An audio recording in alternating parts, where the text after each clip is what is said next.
Bueno, en primer lugar, recordarles que el presidente Milei firmó el decreto 179/2025, publicado ayer en el Boletín Oficial, que aprueba el nuevo acuerdo con el Fondo Monetario Internacional.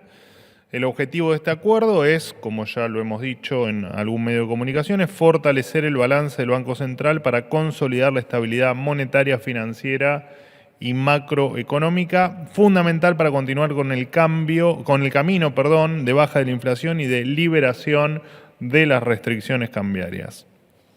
En el pasado, los gobiernos recurrían al fondo para financiar el exceso de gasto público que inexorablemente terminaba en espirales inflacionarios y en el aumento de la pobreza. Esta lógica de recurrir al fondo cada vez que estaba la Argentina por estallar por los aires. Ahora el acuerdo con el fondo es precisamente para subsanar todos los errores del pasado. El déficit de los gobiernos anteriores siempre se financiaba con más deuda, con más emisión, con la suba de impuestos o con la combinación de estos tres elementos. Todo lo opuesto a lo que hace este gobierno y a lo que siempre dijimos además que íbamos a hacer.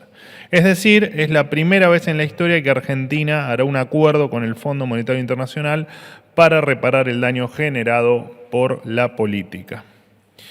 En segundo lugar, como ustedes saben, el presidente de la Nación decretó el día lunes 3 días de duelo por el fallecimiento de compatriotas durante el temporal del viernes pasado en Bahía Blanca y hoy, por la mañana, en torno a las 6:30 de la mañana, partió hacia la ciudad de Bahía Blanca y visitó el lugar de los hechos.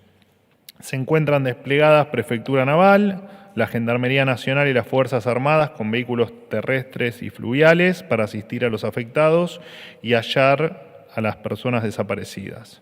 Se ordenó la apertura de los cuarteles del Batallón de Comunicaciones 181 y de la Base Naval Puerto Belgrano como centro de evacuados. El Ejército instaló en Barrio Prensa 2 plantas potabilizadoras que producen 9.000 litros de agua potable y más de 3.600 sobres purificadores por hora. Además, desplegaron un puente táctico para restablecer la comunicación y facilitar el traslado de personas y vehículos. Imágenes estas que seguramente vieron porque yo las vi en los diferentes medios de comunicación.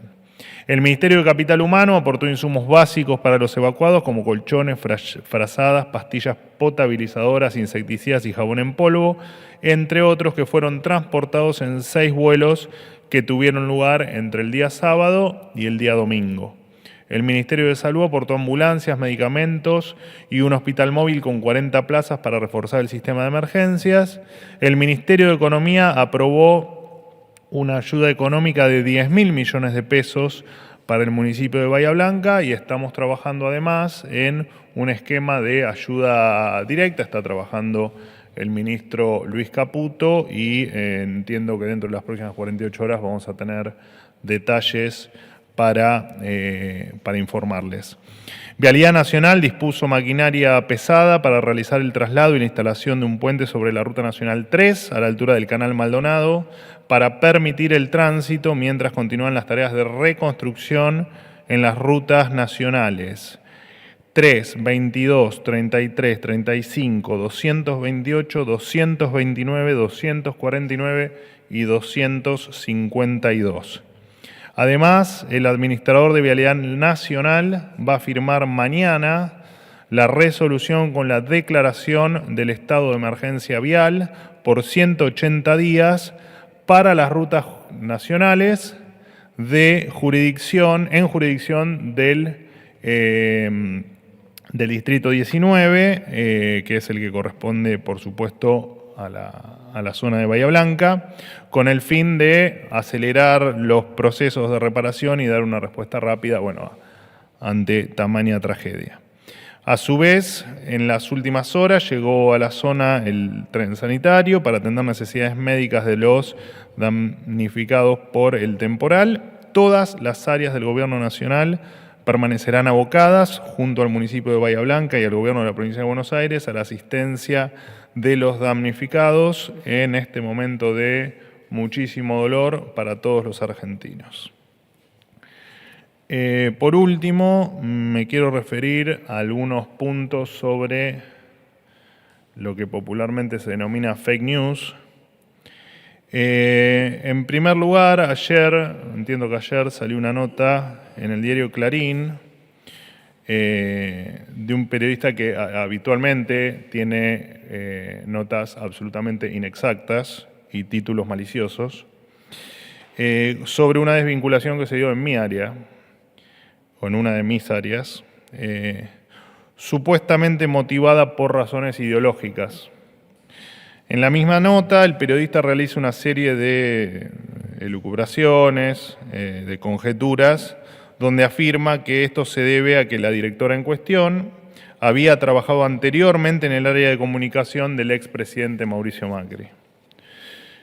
Bueno, por supuesto que no hay nada más alejado de esto. La desvinculación se debió a proyectos particulares de la persona en cuestión, y la profesional en cuestión es, valga la redundancia, excelente en su trabajo, hizo una grandísima labor en este año, o en este primer año y pico de gestión, y además tengo una gran relación con ella. Lo curioso, y por eso quiero comentar esta nota, es que el periodista consulta a las dos partes, consulta a la involucrada, consulta a la quien hoy es exdirectora, y nos consulta a nosotros como gobierno, a varios funcionarios del gobierno. Y lo extraño es que, y personalmente me encargué de chequear los mensajes, efectivamente esto que les estoy contando se lo contamos al periodista. Y el periodista, increíblemente, dice que la nota va a salir igual y que la conjetura la va a sacar igual. A veces uno vuelve a hacerse la pregunta que se hizo durante mucho tiempo de si efectivamente lo que tiene que hacer un periodista es decir la verdad, ¿no? Más cuando tiene las dos partes o el relato de las dos partes de los dos involucrados o de las dos partes involucradas. Es increíble cómo, teniendo esa realidad contada de primera mano, igual se miente. La verdad que me resulta absolutamente increíble. También repito, me consta que no solo nosotros fuimos consultados, sino que además otros funcionarios fueron consultados y todos contestaron lo que había pasado de verdad, en verdad. Bueno, parece que no, que la verdad a algunos no les es suficiente. No es un periodista de la sala, por supuesto, pero me voy a dedicar a, si esto sigue ocurriendo, que viene ocurriendo desde hace mucho, y entiendo que viene ocurriendo, entiendo también de gestiones anteriores, digo, esto no es un problema de ahora, pero de empezar a contar estas fake news, porque me parece que es interesante que la gente sepa de algunas cuestiones que tienen años luz de distancia con la verdad, cuando además colaboramos permanentemente con la ANARI para que esa verdad se sepa y que ustedes estén enterados de la verdad. Por supuesto que, como decía, esta práctica no es nueva.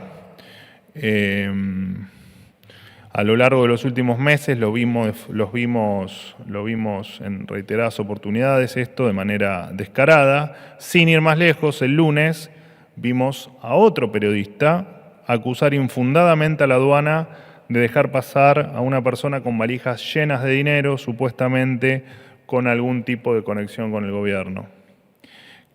Cabe que yo haga algunas aclaraciones. Esta persona se sometió a todos los controles de aduana sin detectarse nada extraño, siguiendo los protocolos, cumpliendo con la normativa. El avión provenía de Estados Unidos, de donde salió cumpliendo con todos los chequeos y procedimientos, y que luego siguió su ruta hacia España y Francia, donde también cumplió con todos los requerimientos de las autoridades extranjeras. Acá llaman la atención varias cosas. Cualquiera que tiene un mínimo conocimiento de cómo funciona al menos Estados Unidos, que es de donde parte el avión, pensar que uno puede salir de Estados Unidos con un montón de valijas sin que nadie pregunte nada, infiere dos alternativas: o que sos un imbécil o que efectivamente estás operando o tenés malicia. Y entiendo que los que hicieron estas afirmaciones imbéciles no son. Y además, Es extraño que, además, alguien que no pertenece al gobierno, que no tiene relación con el gobierno y que es una persona que solo tiene vida privada y no tiene vida pública, que efectivamente le involucren en un hecho que no solo no existió, sino que además no tiene por qué pasar por esta situación, repito, una ciudadana que nada tiene que ver con el gobierno. Bien, hasta aquí lo mío. Soy todo oídos. ¿Qué tal, Manuel? Eduardo Menegas, Parinfobae. Muy bien, por suerte. La primera consulta es sobre las declaraciones que hizo ayer el gobernador bonaerense Axel Kicillof, que pidió que el gobierno lo reciba en una reunión vinculada con esto de las inundaciones en Bahía Blanca, y también solicitó que parte del préstamo que la Argentina va a firmar con el FMI sea destinado a la ayuda a los bahienses. Esa es una. La segunda es referida a si el presidente Milei tiene pensado visitar nuevamente Bahía Blanca, porque hay rumores al respecto. Gracias. Sí, que perdóname, no te escuché. Hay rumores, digamos, de que el presidente podría volver a ir a Bahía Blanca en las próximas horas. Bueno, no. La última parte de tu pregunta, la respuesta es no. Y con respecto a las declaraciones del gobernador de la provincia, son solo las declaraciones del gobernador de la provincia, no hay ningún pedido para reunirse con el presidente. Por supuesto que sí lo hay y está fundado. El presidente no tiene inconvenientes en tener una reunión, por supuesto, con el gobernador de la provincia, como la puede tener con cualquier otro gobernador. Con respecto a lo del, digamos, lo que me transmitís de utilizar parte del acuerdo con el fondo, bueno, primero nunca entendió muy bien él cómo se hacen estos acuerdos, pero además de eso, antes de sugerir pavadas, tiene que entender que los recursos, es difícil contestar una estupidez, pero efectivamente estamos trabajando en que los recursos del gobierno nacional disponibles lleguen correctamente y rápido, como lo venimos haciendo, a Bahía Blanca, y sería bueno preguntarle al gobernador si partidas como las de la pauta oficial ya fueron destinadas a Bahía Blanca o las siguen consumiendo en medios que lo único que hacen es adularlos y defenderlos bajo cualquier criterio. Hola Manuel, ¿qué tal? Buen día. ¿Todo bien? Rosenberg, todo bien. Me gusta tu estilo. Muchas gracias. ¿El chaleco? El pantalón, que no lo veo, pero me dijeron que es... Sí. Color salmón. Sí. Tiene personalidad. Bueno, gracias. Por favor. Bueno. Manuel, déjame que retome lo que vos comentaste sobre el tema del avión, dos consultas. La primera es si nos podés precisar qué procedimientos se hicieron de control de la aeronave, si se revisó la carga. Y después preguntarte qué relación tiene, vos decís que no tiene nada que ver... se me cortó el micrófono, perdón. Sí, perdón, que no tiene nada que ver Laura Belén Arrieta con el gobierno, pero bueno, queríamos saber si tenía algún vínculo. Tenemos, digamos, información de que pertenece a la CIPAC o estuvo en las reuniones de la CIPAC. ¿Qué relación tienen por ahí con el presidente, con algún miembro del gobierno? Y también el dueño, el jefe, el que sería el jefe de Arrieta, Leonardo Escaturice, si también tiene algún vínculo con el presidente o con el gobierno. No tenemos ninguna vinculación, más allá de efectivamente el episodio de la CIPAC, pero no tenemos ninguna relación con absolutamente nada de lo ocurrido con ese vuelo. El avión... al que refiere la columna de la persona a la que me referí recién, te leo alguna línea que fui recolectando, pero aterrizó en Aeroparque, recibió todos los controles de rutina, previo a quedar en lo que se denomina situación de tránsito, bueno, por supuesto, cuando termina de darse la situación de tránsito, partir a su destino final o a su próximo destino. En el procedimiento participó tanto aduana como la Policía de Seguridad Aeroportuaria, lo que de por sí por cómo es el procedimiento, que no se bajan estas famosas valijas o estas supuestas famosas 10 valijas, es fácticamente imposible que alguien haya visto a alguien con 10 valijas, porque las valijas no bajaron del avión, porque de hecho la normativa así lo contempla. Y bueno, sí, de hecho, la información es que la ciudadana argentina, con la que, repito, no tenemos vinculación, más allá de episodios fortuitos como puede ser la CIPAC, descendió del avión únicamente con lo que se denomina con lo que denominamos el carrión de viaje, y una valija que sí pasaron por los chequeos correspondientes, porque por supuesto era lo que correspondía. De igual forma, cuando hay determinados periodistas que transmiten esta especie de primicias, son periodistas que se dedican obviamente a investigar o a hablar sobre corrupción.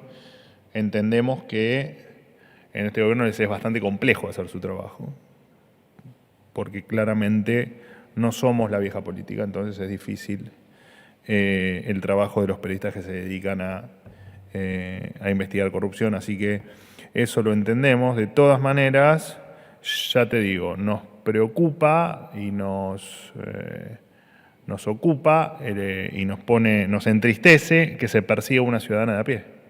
La verdad es que nos parece absolutamente increíble en pos de intentar dañar al gobierno con, ya te digo, con algunas cuestiones que rozan lo desagradable, ¿no? Porque la verdad es que la mentira tan descarada es algo desagradable. Así que no, a tu pregunta me extendí un poco, pero no tenemos ninguna relación con las personas estas, repito, excepto en situaciones fortuitas o contingentes, como puede ser, bueno, sí,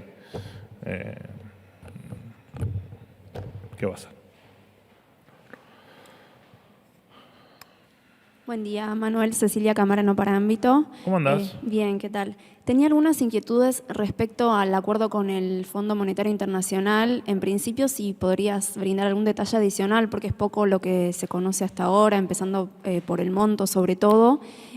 Otra inquietud es, bueno, en el texto del decreto habla de, cito, lo inmediato de la necesidad del acuerdo por, abro comillas, la gravedad de la situación. Si puedes explicar a qué se refieren con eso, si hay preocupación en el gobierno por las reservas y qué piensa hacer el gobierno dada la necesidad que se está planteando del acuerdo en caso de que se caiga en el Congreso. Y si me permitís, en el tema, sí, respecto al tema político del día, o uno de ellos, ¿qué expectativas tiene el gobierno sobre la movilización convocada por jubilados para esta tarde? Gracias. Bueno, no te puedo dar ningún detalle, los detalles van a estar y se los vamos a transmitir cuando efectivamente esté todo hasta el último punto plasmado en el acuerdo. Así que no. Con respecto a no hay absolutamente ninguna preocupación, lo dijimos siempre.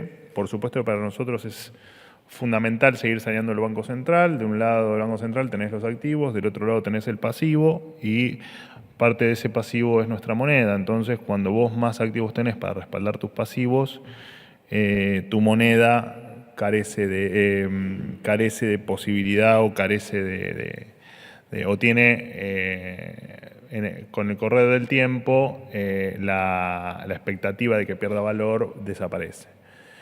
Por eso es que es muy importante. La fantasía de las reservas, no reservas, el camino final, que es obviamente la liberación total de las restricciones cambiarias,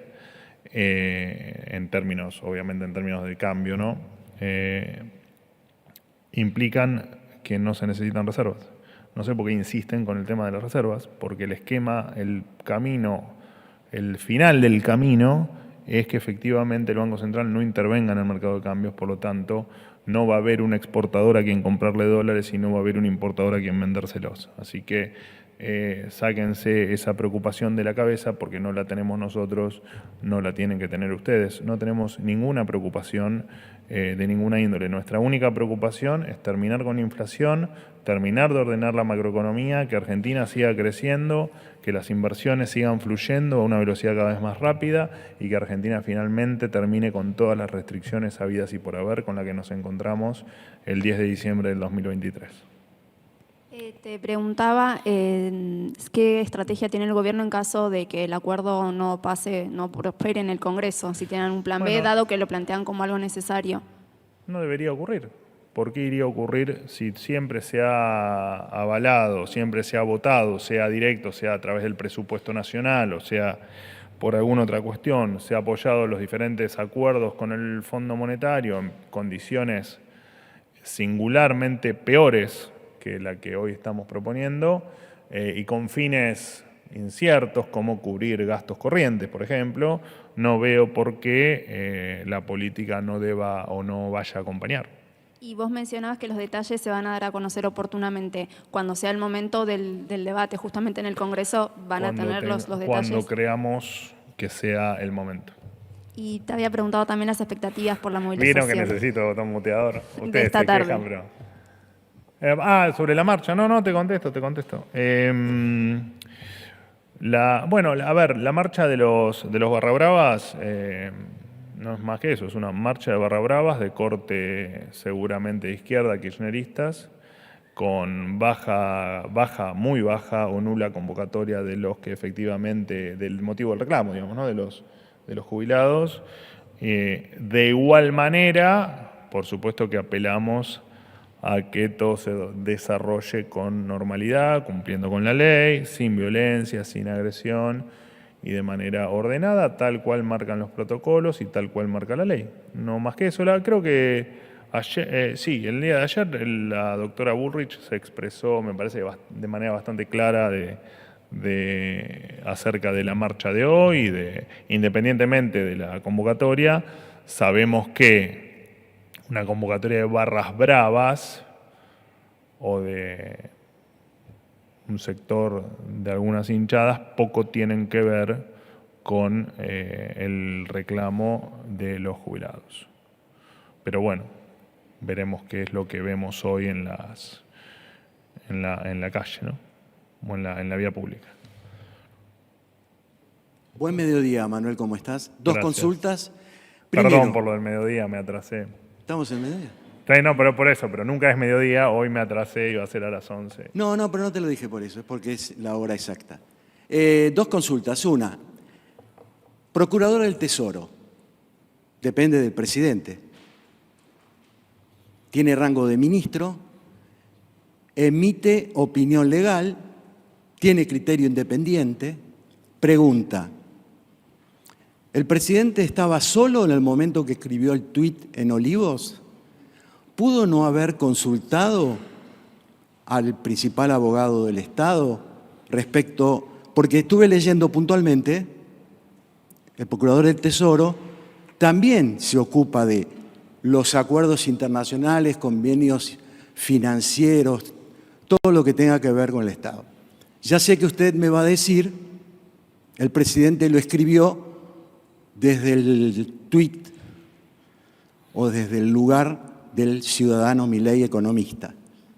La pregunta es, más allá de su condición de economista, ¿pudo no haber preguntado el presidente Milei una opinión jurídica de todo eso que estaba promocionando? Segunda pregunta. Escuché que el presidente debe haber hablado también con el jefe de gabinete Francos. El gobierno está pensando en crear, ante catástrofes naturales, una especie de alerta en el teléfono. El ciudadano recibe determinadas indicaciones que inclusive le pueden salvar la vida. Yo creo que existe en muchos aspectos con distintas catástrofes naturales sistemas de ese tipo. El gobierno nacional está pensando como resultado de que el Sistema Nacional de Gestión Integral de Riesgo es el después. pero estaría bueno que hubiera un antes. Entonces, si hay un evento climático, en el teléfono de esas personas que pueden tener que enfrentar esa situación, tengan una advertencia. Vamos con la primera pregunta. No. Y con su segunda pregunta, no, al menos que yo esté enterado. De igual manera, eso es un sistema que rige en todas partes del mundo y que lo brindan diferentes aplicaciones. Si a usted digamos, quiere tenerla, efectivamente eso ya existe. Última pregunta. ¿Qué tal, vocero? ¿Cómo está? Muy bien. Me Hacía alegro. rato no preguntabas, de hecho nunca te verdad. pude agradecer el presente por mi cumpleaños. Muchas gracias. No hay de qué. Sofía Rojas para la Agencia de Noticias Argentinas. Quería, en primer lugar, pedirle precisiones sobre la ayuda directa a los ciudadanos de Bahía Blanca, de la que habló al inicio de la conferencia, si será monetaria o de qué tipo, si están establecidos los requisitos para acceder a dicha asistencia y cualquier tipo de detalle que pueda anticiparse, teniendo en cuenta el contexto adverso del que estamos hablando. Y en segundo término, consultarle cómo tomaron la decisión del gobierno de Giorgia Meloni de impulsar un proyecto de ley que incorpore la figura de femicidio y en tal caso si esto invita a revisar la determinación del presidente de eliminarla del actual Código Penal. Gracias. La ayuda, como lo dije recién, ayer hablé con el ministro Caputo, hoy a la mañana hablé con el presidente de la Nación. El ministro Caputo me precisó que estaban obviamente trabajando en ello. Les va a llevar aproximadamente 48 horas, porque, bueno, obviamente todos son conscientes de las restricciones presupuestarias que tenemos y eso implica que que la ayuda, que va a ser directa en principio a cada uno de los damnificados, tenga dos problemas. Uno que es, por supuesto, el monto o la ayuda, cuál va a ser, cómo se va a determinar la ayuda en cada caso, y después, por supuesto, la identificación de cada uno de los que han sufrido de manera directa, sufrieron todos, por supuesto, pero de manera directa en esta nueva etapa que empieza, que es la de la reconstrucción y donde el Estado Nacional va a estar, por supuesto, presente. Así que tal vez el viernes, ojalá antes, pero tal vez el viernes pueda darte alguna precisión. Con respecto a tu segunda pregunta, te das con sonrisa. Me gusta que te sientas a gusto en esta conferencia. Hace mucho frío, la verdad que no estoy tan ¿Te a querés gusto. ir? Sí. ¿Te querés ir? Bueno, ya nos vamos. Abrigate más la próxima igual. Listo. La última vez que vinimos hacía mucho calor. Está bien, pero tráete prendas cómodas que te las puedas sacar en el caso de que te enfrentes con una situación de calor que no te permita desarrollar tu labor. Y con respecto a las decisiones que toman otros presidentes, otros primeros ministros o gente que pertenece a gobiernos que no son el argentino, nosotros no hacemos ninguna opinión, al menos en un principio. La consulta es porque Meloni tiene muy buena relación con el presidente Javier Milei. Claro, pero nosotros no tomamos una actitud u otra de acuerdo a cuál es la buena o mala o regular relación, sino que en general... Con Trump sí sucede eso, por eso consultaba. No, pero en general nosotros no opinamos sobre cuestiones que hacen a la política interna de los países. Podemos opinar cuando efectivamente esas decisiones pueden tener alguna implicancia con Argentina, pero directa o indirecta, pero en este caso la verdad es que no me parece y